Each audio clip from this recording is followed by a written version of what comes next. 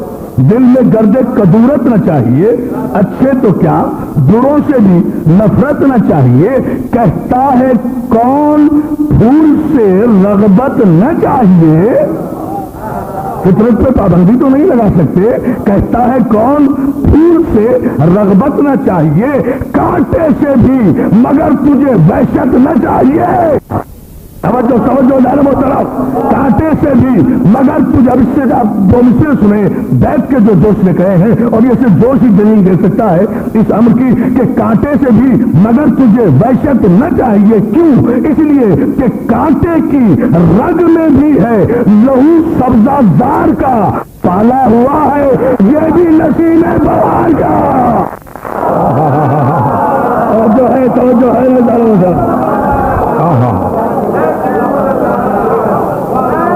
اے دوست دیکھیے بڑی عجیب دلیل۔ اے دوست دل میں گرد کدورت نہ چاہیے، اچھے تو کیا بروں سے بھی نفرت نہ چاہیے، کہتا ہے کون پھول سے رغبت نہ چاہیے، کانٹے سے بھی مگر تجھے وحشت نہ چاہیے۔ کیوں؟ کانٹے کی رگ میں بھی ہے لہو سبزہ زار کا، میری جان پالا ہوا ہے یہ بھی نسیم بہار کا۔ پالا ہوا ہے، پالا ہوا ہے، پالا ہوا ہے یہ بھی نسیم بہار کا۔ سلطان محترم مسئلہ کیا ہے؟ مسئلہ صرف یہی ہے کہ اس معاشرے میں خودی کے ساتھ زندہ رہنا تو انسانیت ہے، تکبر کے ساتھ زندہ رہنا توہین انسانیت ہے۔ اگر خودی اور تکبر میں حد اعتدال قائم ہو جائے، پتہ نہیں آپ نے غور فرمایا ہے یا نہیں، میں تو اہل علم سے گفتگو کر رہا ہوں، صلوات بھیجیں آپ محمد علیہ خودی کے ساتھ خودداری اختیار کریں، جسے خودی کہتے ہیں، جسے خودداری کہتے ہیں، جسے ایگو کہتے ہیں، ایگوئزم کہتے ہیں، اس کے ساتھ زندہ رہنا، پتہ نہیں میں سمجھا سکا یہ بات ہے نہیں، خودداری حیات کے ساتھ زندہ رہنا بھی عظمت انسانیت اور حیات ہے، اور مر جانا بھی عظمت حیات ہے۔ خودی اور تکبر کے درمیان جو حد اعتدال قائم کرتے ہوئے اس دو دھاری تلوار پر اس پرہول معاشرے میں خودداری حیات کے ساتھ ہر حالات سے نبرد آزما ہو کر مسکراتا ہوا گزر جائے۔ دوست کو مسکرا کے ملنا کمال نہیں ہے، دشمن کی طرف نگاہ لطف ڈالنا انسانیت ہے۔ توجہ ہے نا؟ سلام بھیجے محمد علیہ محمد۔ دشمن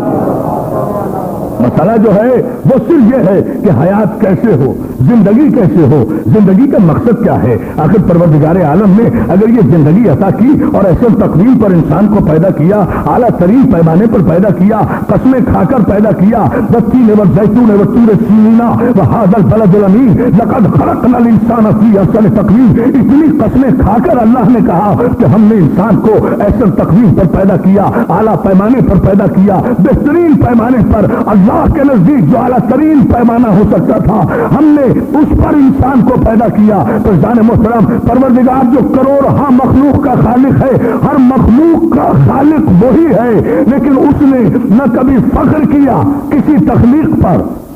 اتنا بے نیاز ہے، نہ کبھی تکبر کیا کسی تخلیق پر، نہ اپنی شان بیان کی کسی تخلیق پر، لیکن انسان اسے اتنا پیارا ہے کہ اس کی تخلیق کے وقت اس نے کہا اس کی قسم، اس کی قسم، اس کی قسم، اس کی قسم، ہم نے انسان کو ایسن تقویم پر پیدا کیا۔ اور پھر یہ انسان اتنا پیارا، بڑی توجہ جان محترم، یہ انسان اللہ کو اتنا پیارا ہے کہ منزل اول پر اس انسان کے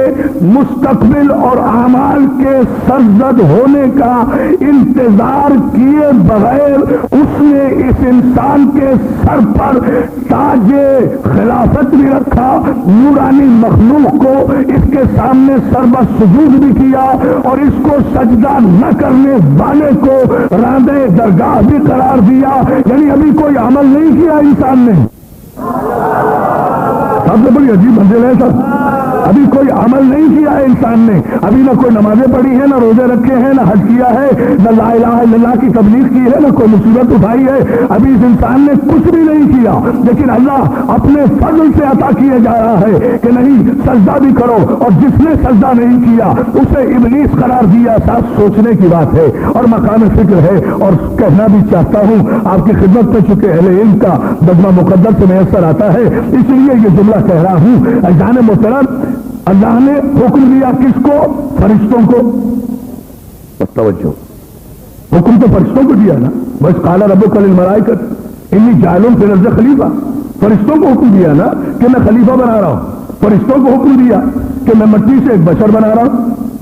فرشتوں کو دیا نا حکم، تو فرشتوں کو چاہیے تھا کہ فرشتے سجدہ کرتے، حکم فرشتوں کو دیا تھا۔ سوال ابلیس سے کر رہا ہے تو نے سجدہ کیوں نہیں کیا؟ اب لوگ کہتے ہیں کہ صاحب ابلیس جو تھا بڑا معلم الملکوت تھا، بڑا پڑھا لکھا تھا، بڑا عالم تھا، میں کہتا ہوں بالکل جاہل تھا کمبخت، ذرا سا بھی اگر اس میں علم ہوتا وہی آرگومنٹ کرتا پالنے والے، تو نے میری جنس کب سے تبدیل کر دی، میں فرشتہ کہاں ہوں، تو نے فرشتوں کو حکم دیا ہے یا تو پہلے مجھے فرشتہ بنا۔ توجہ ہے نا جانب ہوتا، آپ دیکھیں غور فرمائیے نا جانب ہوتا،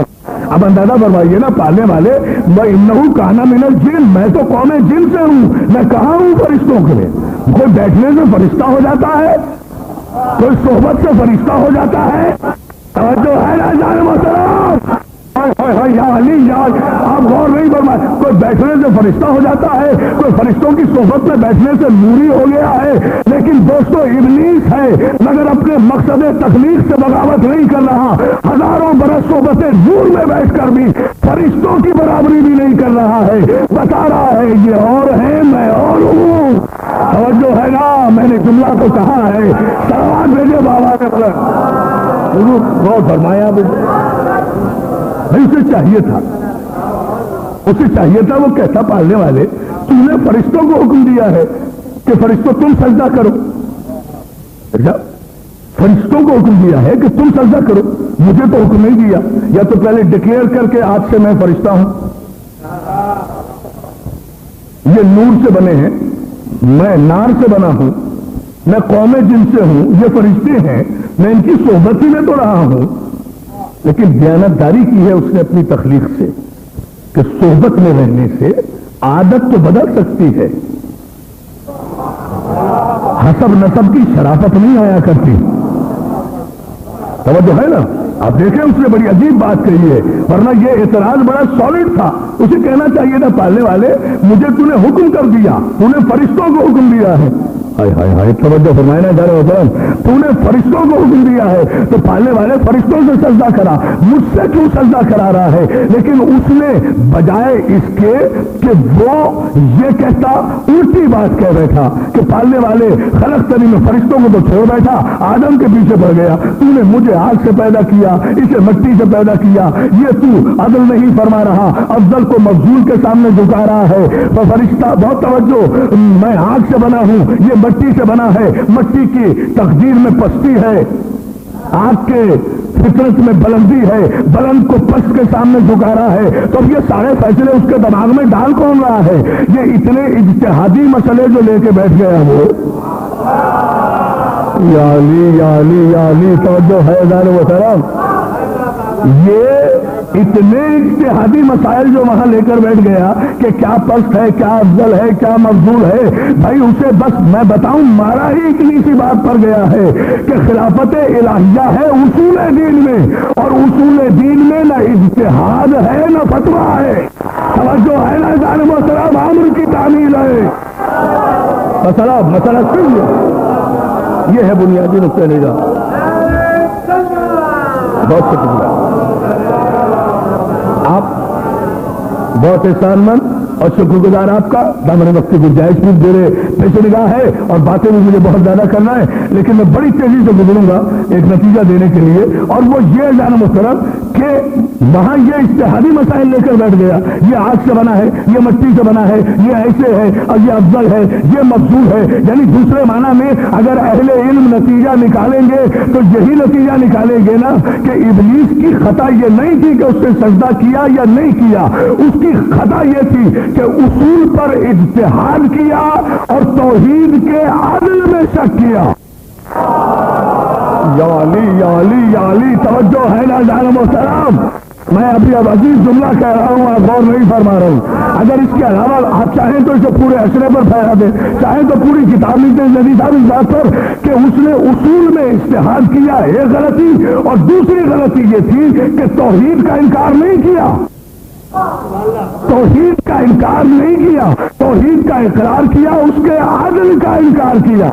عدل کا انکار کیا۔ میں قربان ہو جاؤں محمد عربی کے، سرکار رسالت مآب کے، خطی مرتبت کے، کہ جنہوں نے ہمیں اصول دین میں اپنی نبوت سے پہلے عدل کو سکھا کر کہ توحید کے بعد میری نبوت کا اقرار نہ کرنا، توحید کے بعد عدل کا اقرار کرنا، تاکہ دین ابلیس سے دین مسلم علیحدہ ہو جائے۔ جو ہے نا یہ دین اس طرح نہ جائے، اور یہ ہے عدل، توحید کو ماننا اور آپ کو سلامت رکھے۔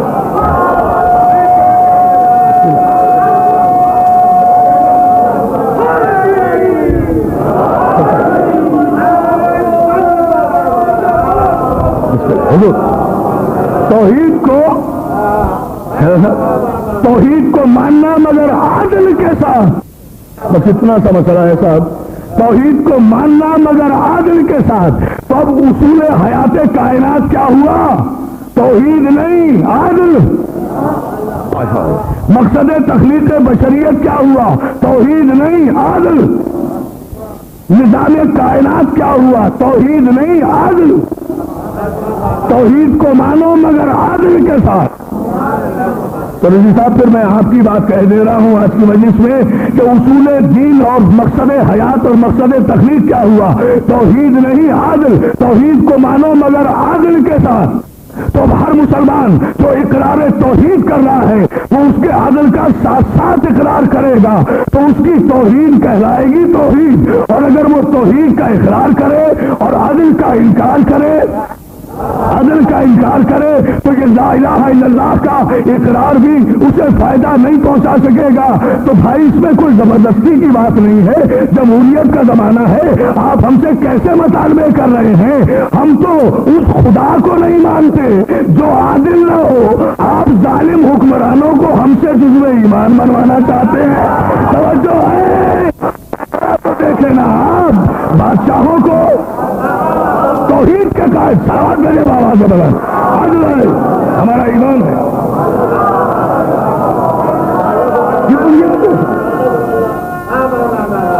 ہم تو توحید کو نہیں مانتے،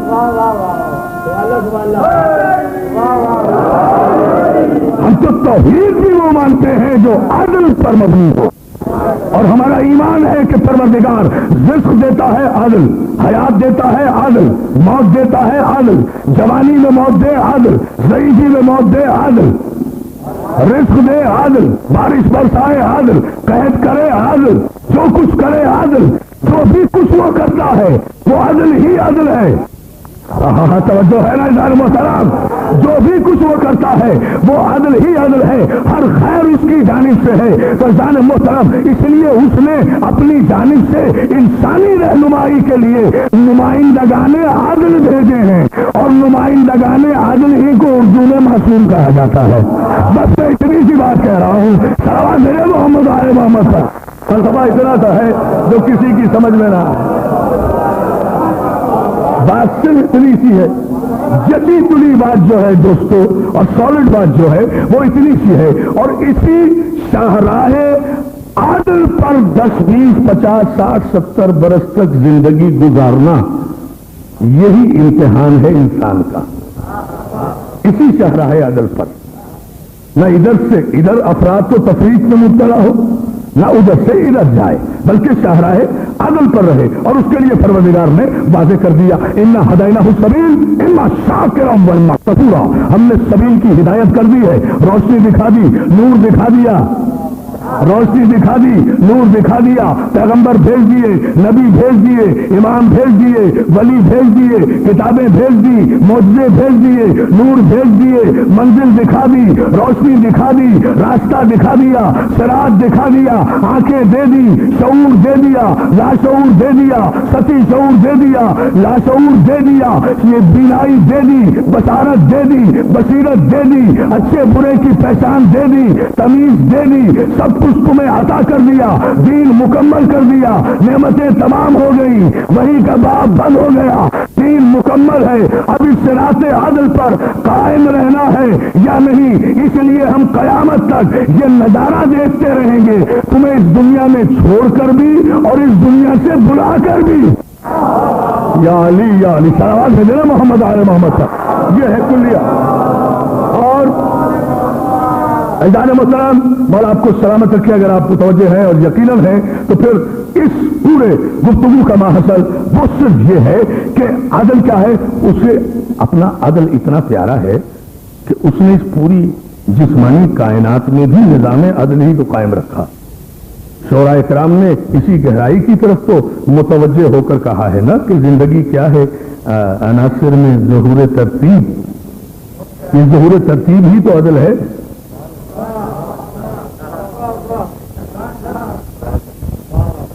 زندگی کیا ہے، عناصر میں ظہور ترتیب، موت کیا ہے، انہیں اجزاء کا پریشاں ہونا، آگ ہوا مٹی پانی، ان عناصر اربعہ میں اعتدال قائم رہے۔ بڑی توجہ دوستو، اعتدال قائم رہے تو زندگی ہے، چاہے سانسیں آئیں یا رک جائیں۔ آپ نے غور ہی نہیں کیا بیٹا، عناصر اربعہ میں اگر اعتدال قائم رہے، نظام عدل قائم رہے تو چاہے سانسیں چلتی رہیں یا سانسوں کی ڈوری ٹوٹ جائے، حیات ہی حیات ہے، زندگی ہی زندگی ہے۔ اور اگر عناصر اربعہ میں اعتدال نہیں رہا، اعتدال نہ رہنے کا کیا مطلب کہ آگ نے ہوا پہ حملہ کر دیا، ہوا نے مٹی کا حق غصب کر لیا، مٹی نے پانی کے حق پہ ڈاکہ ڈال لیا۔ توجہ ہے نا جان وسلم، یہ چار عناصر ہے نا، آج ہوا پہ حملہ کر دے، ہوا مٹی پہ قبضہ کر لے، مٹی پانی پہ جاہلیت کر دے، تو جہاں آج ہوا مٹی پانی اقتدار کی جسمانی قوتوں کے حصول میں مبتلا ہو جائیں گے، وہیں سے جسمانی مملکت کی ٹوٹ پھوٹ شروع ہو جاتی ہے، اور اسی کو زوال کہتے ہیں، اسی کو ضعیفی کہتے ہیں۔ آخر بچہ کیوں نہیں کمزوری کی طرف جاتا؟ بچہ پیدا ہو کر جوانی تک قوت کی طرف جاتا ہے، اور جوان آدمی بڑھاپے کی طرف جاتا ہے، اس لیے کہ بچہ پیدا ہوا تو اس میں یہ ساری برائیاں نہیں تھی، نہ ہوا تھی، نہ خواہشات نفسانی تھی، نہ حسد تھا، نہ جلن تھی، توجہ ہے نا، نہ طمع تھی، نہ لالچ تھا، کچھ بھی نہیں تھا۔ بچہ مسلسل بڑھتا گیا، سنے شعور میں آیا، سنے بلوغ میں آیا، کمپٹیٹو ورلڈ کو دیکھا، ایک دوسرے کی ہرس میں جلنا شروع کیا، کڑنا شروع کیا، رائٹ لیفٹ باتیں کرنا شروع کی، ویسے ہی بلیک اینڈ وائٹ عمل کرنا شروع کیے، توڑ پھوڑ کا شکار ہوا، آگ کو ہوا پہ حاوی ہونے دیا، ہوا مٹی پہ قبضہ کر گئی، مٹی پانی پہ قبضہ کر گیا، نتیجے میں آزا قوا جو ہے مطمئن ہوئے، قوا مطمئن ہوئے، کمزوری آئی، موت کو بہانہ ملا، جلدی سے قوا جواب دے گئے۔ تو تسلیم کرو کہ جب تک عناصر اللہ کے عطا کردہ عناصر اربعہ میں حد اعتدال قائم رہا، اس وقت تک انسان مٹی تلے دبانے کے قابل نہیں ہوا، اور ادھر جسمانی کائنات میں نظام عدل ختم ہوا، نظام عدل تلپٹ ہوا، ادھر یہ کتنا بھی خوبصورت مقدس جسم کیوں نہ ہو فوری منو مٹی تلے دبانے کے قابل ہو جاتا ہے، لے جاؤ اپنے گھر میں رکھنے کے بھی قابل نہیں ہے، اس لیے کہ جس جسم کی عزت ہی عدل کی وجہ سے تھی، جب اس میں عدل ہی نہیں رہا ہے تو یہ ذات پیارا صحیح، اب یہ منو مٹی تلے دبا دیا جائے گا۔ کیا خیال ہے اہل علم کا؟ بس اب پوچھ رہا ہوں کہ اگر انسانی جسم کی کائنات میں نظام عدل باقی نہ رہے تو وہ دفنانے کے قابل ہو جاتا ہے، تو جس معاشرے میں، جس مذہب میں، جس اصول میں، جس مملکت میں اصول دین ہی میں عدل شامل نہ ہو، وہ مملکت بھی دفنانے کے قابل، وہ مذہب بھی دفنانے کے قابل، وہ معاشرہ بھی دفنانے کے قابل ہے۔ عدل ہی کوئی نہیں، سب برابر ہے سب۔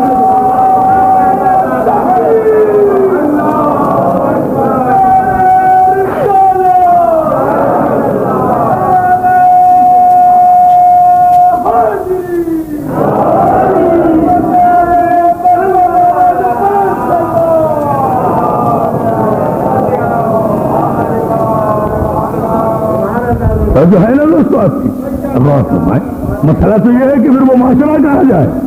تو پھر معاشرہ کہاں جائے؟ کامیاب انسانی زندگی یہ ہے کہ انسانی زندگی عدل کے کانٹے پر تلی ہوئی گزرے، عدل کی ترازو پر تلی ہوئی گزرے، نہ ادھر سے ادھر ہو نہ ادھر سے ادھر ہو، اور عدل کرنے والا ایسا عادل ہو کہ اگر 10 برس بڑا بھائی بھی آٹے کی ایک چٹکی مانگے، اللہ اکبر، یہ مثال صاحب یہ کوئی کہانی نہیں ہے، 10 برس بڑا بھائی بھی آٹے کی ایک چٹکی مانگے تو اس کا ایکسپلینیشن کال کر لیا جائے، کیوں؟ تم نے 2 غلطیاں کی ہیں۔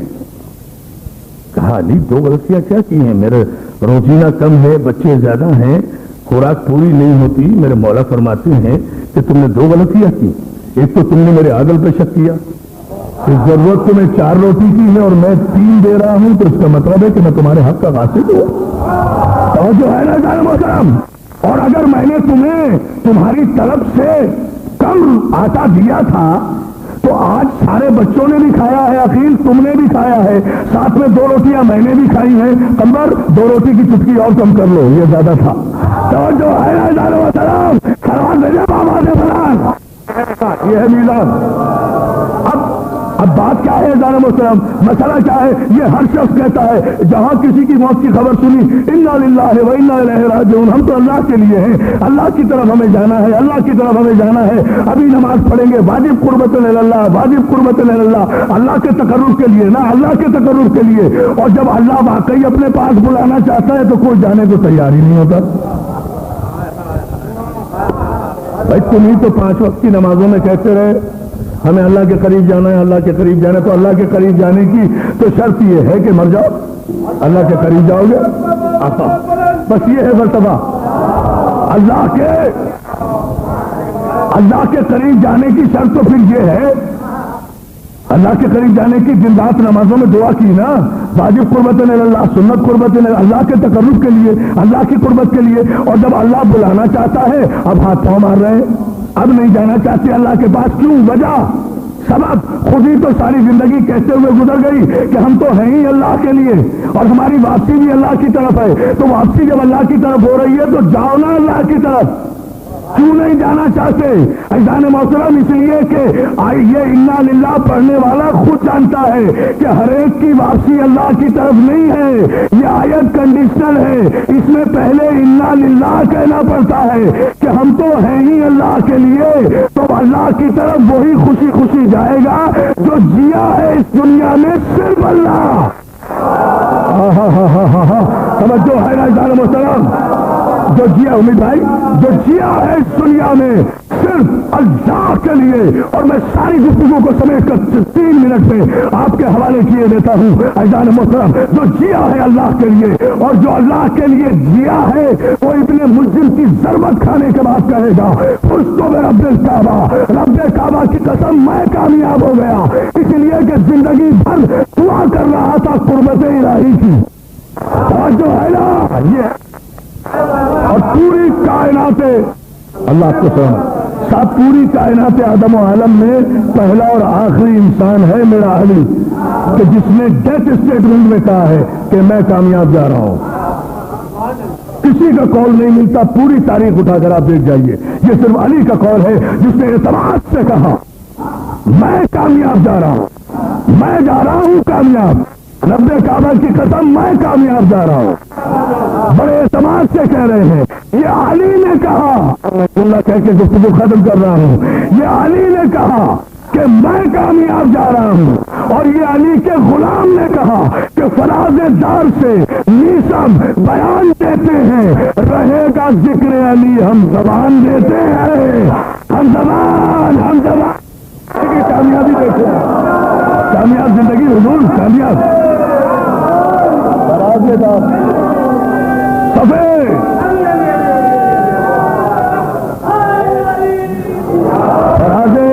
فراز دار سے نیسم بیان دیتے ہیں، رہے گا ذکر علی ہم زبان دیتے ہیں۔ دوسرا شعر بھی سنا دو چونکہ سارے اہل علم بیٹھے ہیں، صفی بناؤ